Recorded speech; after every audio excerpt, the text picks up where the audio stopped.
This evening we are talking about solar technology powering tomorrow's Michigan, looking at what the incentives are, what the business opportunities are, examining some of the systems in place, and trying to identify where we can go in the future.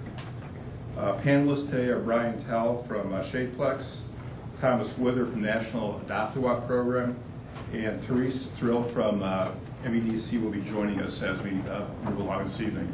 We have a program that's a little unique compared to anything that you might have seen before. We are mimicking the very successful Adopt-A-Highway program, only instead of giving sponsors recognition for picking up litter alongside the roads, we give them recognition for sponsoring clean solar electricity and alternative fuel and networks. So basically, our program is designed to help cash-strapped public agencies transition over to sustainable 21st century energy. It's an image-enhancing program, clean solar electricity, funding for alternative fuel and energy efficiency programs, and best of all, at no cost to the host locations. And how do we do that? We have a few different items that we can get sponsored. One is a completely self-contained solar electric system that, like all solar electric systems, generates clean energy that doesn't produce greenhouse gases, doesn't make any noise, doesn't consume anything but sunshine. Unique to our program, though, is the ability for it to also generate revenue. We do that through a sponsorship arrangement, similar again to the Adopt-A-Highway program. We also have sponsorable solar lights that can be funded. And basically, this would be an example of our acknowledgement sign, which gives the host location recognition for taking a proactive approach to sustainable 21st century energy. The organization that did the sponsoring and putting up the money is given well-deserved recognition, along with their logo over there. We follow the Federal Highway Administration guidelines for an acknowledgement program and signage. This is not advertising. This allows us to get on rights of way and also public property. So we are launching our program as far as sponsorship goes. We spent a lot of time getting grassroots support for this. We have 42 Clean City coalitions in 21 states that support our work. We have an advisory board that has several celebrities on them.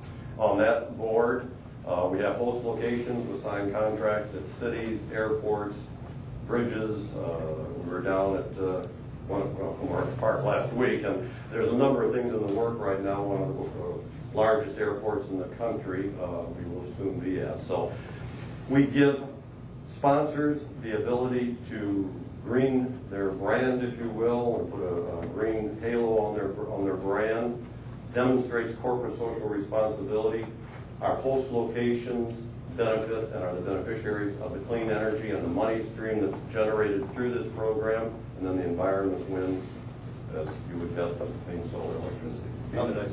In our particular area, we also have I didn't mention, but we have a solar LED lighting system that's extremely energy efficient and reduces greenhouse gas emissions by about 71%. And we have determined that there's about 21 states where with subsidies that it becomes an economic advantage over, let's say, a traditional HID lighting system. And actually in 6 foreign countries, it really shines, especially over in Ontario. Yeah. Actually, I've been doing this, working in the field here for about 16 years in the state of Michigan. And I just can't believe the changes that I've seen in the last 5 or 6 years as far as attitude towards clean energy and alternative fuels.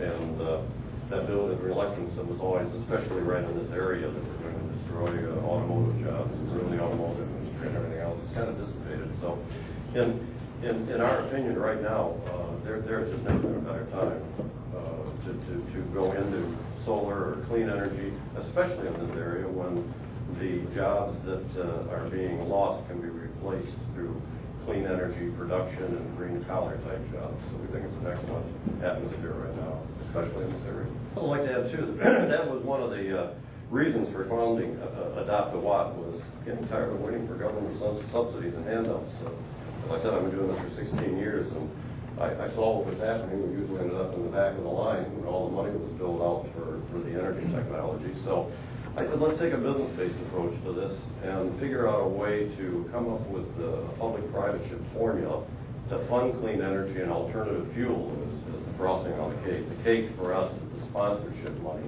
that we can raise for a host location. And for instance, we're talking a transit agency in Southern California approaches for 200 of their bus stops that they want solarized and sponsored. And after all costs, assuming what we think is a reasonable sponsorship fee yearly, they are going to have $280,000 left over without any cost to them through our program. That $280,000 can be used then to invest in that case, they want to invest in hybrid buses, but also could be used to invest in Brian's Shadeplex solar covers out in California. So that we've kind of ignored that. We don't promise it in any of our projections. We just say this is a possibility for you. But the main essence of our program is to come up with sponsorship money that pays for this, giving the sponsors recognition for greening their corporate social responsibility index a little bit. And so we really kind of just said it's possible, but it's nothing that we really are concentrating on. We don't have to through our program. I think we may be missing a real important market. There was an article, I don't know if you caught it in Associated Press this last week, and where the author there predicted that the very success of General Motors depends and hinges on the Volt, and then went on to say that the very success of Detroit and actually Michigan depends on electrification of vehicles.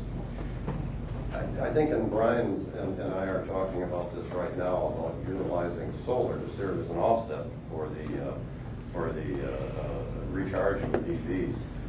We personally think that's a very attractive market for this. And a little push for our program. Again, we have a program that would actually help using the sponsorship money to pay for the PEV premium, also develop and install solar or PEV infrastructure for recharging.